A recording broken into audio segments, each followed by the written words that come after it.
오늘 창세기 42장 1절부터 17절까지의 말씀을 가지고 성취된 꿈이라는 제목으로 함께 말씀을 나누기 원합니다. 사랑하는 성도 여러분, 우리가 살아가다 보면 인생에 많은 어려움과 문제들이 생기곤 합니다. 그런데 많은 사람들이 그 문제들 앞에서 꼭 정답을 얻으려고 노력을 하면서 살아가죠. 성도님들은 어떠십니까? 문제 앞에서 정답을 찾으려고 애쓰고 노력하지는 않으십니까? 정답을 찾는 행위가 결코 나쁘다라고는 할 수 없습니다. 그러나 우리가 인생을 살아가면서 모든 문제의 정답만을 찾을 수는 없겠죠. 살다 보면 실수할 때도 있고, 잘못된 길로 걸어갈 때도 있고, 오답을 찾아 그것이 정답인 것처럼 생각할 때도 있습니다. 그래서 어떤 분들은 한 발 한 발 인생의 삶을 내딛는 것이 너무 어렵고 힘들고 조심스러운 분들이 계시다는 것이죠. 물론 우리말 속담에 돌다리도 두드려 본다라는 속담이 있는 것처럼 조심성 있게 한 발 한 발 나아가는 게 잘못된 것은 아닙니다. 그러나 우리는 세상 사람들과 분명히 다른 점이 있다는 사실을 잊지 말아야 합니다. 무엇이 다르죠? 바로 우리는 이 세상을 주관하시는 전능하신 하나님을 믿고 있다는 사실입니다. 세상 사람들은요, 하나님을 믿지 못하기에 그들의 한 발 한 발이 두렵고 그들의 계획 하나하나를 점검하고 또 점검하고 또 점검하고 실수하지 않도록 노력하면서 애쓰며 살아가고 있다는 거죠. 그러나 하나님을 믿는 우리들의 삶 가운데서 하나님은 하나님의 계획과 하나님의 일을 신실하게 행하시고 있다는 사실을 우리는 반드시 기억해야 한다는 것입니다. 우리가 그 사실을 믿지 못하면 우리도 세상 사람들처럼 한 발 한 발 내딛는 것이 너무나 어려울 거예요. 그러나 우리가 그 사실을 믿는다면 하나님이 내 삶을 주관하고 계시구나. 하나님이 나의 길을 인도하고 계시는구나. 그 사실이 믿어진다면 우리가 운전할 때 여러분 낯선 길을 갈 때 뭘 사용하시죠? 내비게이션을 사용하시지 않으십니까? 내비게이션이 있는 분들하고 없는 분들하고 차이가 무엇이겠습니까? 내비게이션이 없으면 '야 이 길은 어떻게 가야 되지?' 하고 조사하고 알아보고 또 가면서 누군가에게 물어보고 정말 수고롭게 가야 되겠지만 내비게이션이 있으면 그냥 내비가 안내해 주는 대로만 따라가면 얼마나 수월하겠습니까. 우리의 삶이 그렇다는 거죠. 여러분 요셉, 요셉의 삶은 정말 문제투성이었습니다. 우리가 지금까지 살펴본 대로 요셉은 자기가 원해서 그 길을 걸어간 사람이 아닙니다. 오늘 본문에 요셉이 총리가 되어서 그 애굽으로 곡식 사러 오는 모든 사람을 관장하는 그 일을 맡고 있는데 요셉이 그 총리가 되기 위해 노력하는 삶을 살았습니까? 총리가 되기 위해 그가 부단히 노력하고 애쓰는 삶을 살지 않았다는 것입니다. 하나님이 그를 애굽의 총리로 세우신 것이죠. 그리고 오늘 이제 6절부터의 말씀을 보면 이렇게 기록되어져 있습니다. 때에 요셉이 나라의 총리로서 그 땅 모든 백성에게 곡식을 팔더니 요셉의 형들이 와서 그 앞에서 땅에 엎드려 절하매 9절 말씀에 이렇게 기록되어 있습니다.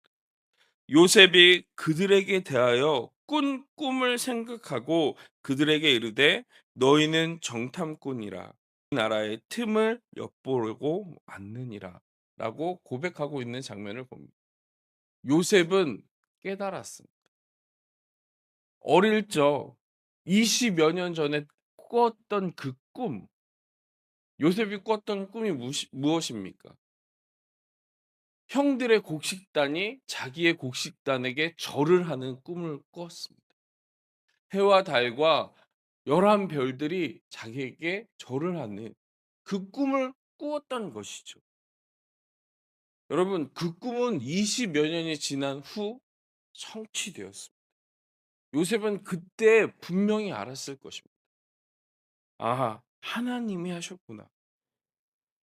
요셉이 그들에게 대하여 꾼 꿈을 생각하니까 그때 꿈을 꾸었을 때 형들에게 그것을 말했을 때 형들은 비웃고 그런 일이 일어나지 않게 하기 위해 그런 일이 일어나지 않을 거라고 그렇게 장담했던 형들 앞에서 요셉은 그 꾼 꿈을 기억했고 그 꿈이 이렇게 이루어지는구나 확신했던 것입니다.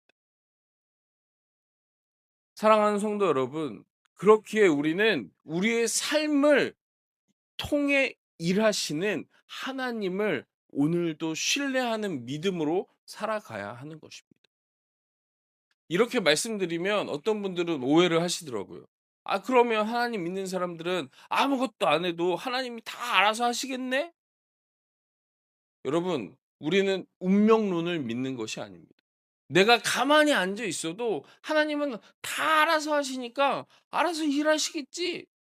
이런 말씀을 드리는 것이 아닙니다. 왜냐하면 요셉의 모습을 통해 하나님이 어떻게 일하시는지 우리는 알 수 있기 때문이죠. 하나님은 우리에게 언약하십니다. 하나님은 우리에게 말씀하십니다. 하나님은 우리에게 약속하십니다. 그리고 그 약속을 하나님은 친히 이루십니다. 그러면 그 약속을 받은 우리들은 이 땅에서 어떻게 살아가야 하느냐? 바로 요셉과 같이 하루하루 주님 앞에서 성실하게 살아야 한다는 것이죠.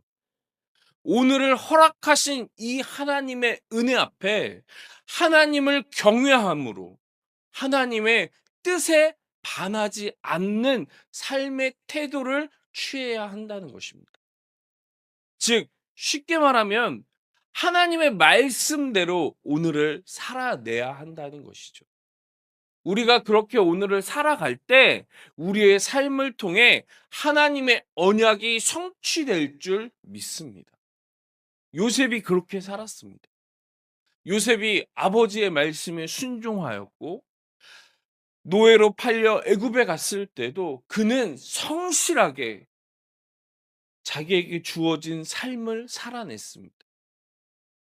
유혹과 시험 앞에서 그는 하나님을 기억하고 하나님의 뜻에 거슬리지 않게끔 삶을 살았던 것이죠. 뜻하지 않게 죄수로 감옥에 끌려가서도 그는 감옥에서 맡겨진 바 그 성실한 태도로 살아갔습니다.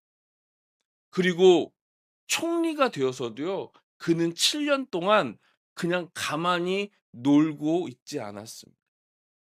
하나님이 그에게 꾸게 하셨던 그 꿈, 7년의 풍년과 7년의 흉년, 이건 애굽 왕 바로에게 꾸게 하신 거죠. 그 바로의 꿈을 해석하고 그가 총리가 되었을 때 7년 동안 그가 무엇을 했는지 우리는 알고 있습니다. 그냥 총리가 됐다고 자기 권세 부리고 놀고 있지 않았다는 거죠. 그 풍년의 기간 동안 그 곡식을 수확하고 그 흉년을 대비하는 삶을 살았습니다. 사랑하는 우리 주님의 길 교회 성도 여러분, 하나님은 우리에게 약속하셨습니다. 무엇을 약속하셨나요?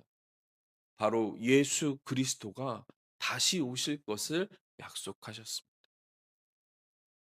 그리고 지금도 주님은 그 언약을 성취하시기 위해 쉼없이 일하고 계실 줄 믿습니다. 그러기에 우리도 오늘 다시 오실 예수님을 만나는 그 소망함을 가지고 오늘을 허락하신 하나님 앞에 믿음의 삶을 살아내야 하는 줄 믿습니다. 그렇게 우리가 하루하루 살아갈 때 하나님께서 말씀하신 언약의 성취되는 예수 그리스도께서 다시 오시는 그날을 우리가 믿음으로 마주하게 될 줄 믿습니다. 이것은 오직 하나님을 우리의 구주, 우리의 주님으로, 우리의 삶의 인도자로 믿는 사람들만이 누릴 수 있는 복인 것입니다. 그러기에 우리가 오늘 무엇을 할지, 무엇을 먹을지, 내가 어떻게 해야지 전전긍긍하며 두려워하는 것이 아니라 담대히 오늘도 나와 함께 하시는 그 하나님 때문에 내가 할 수 있음을 고백하며 나아가실 수 있는 저와 우리 모든 성도님들이 되시기를 간절히 축원합니다. 우리 함께 기도하겠습니다.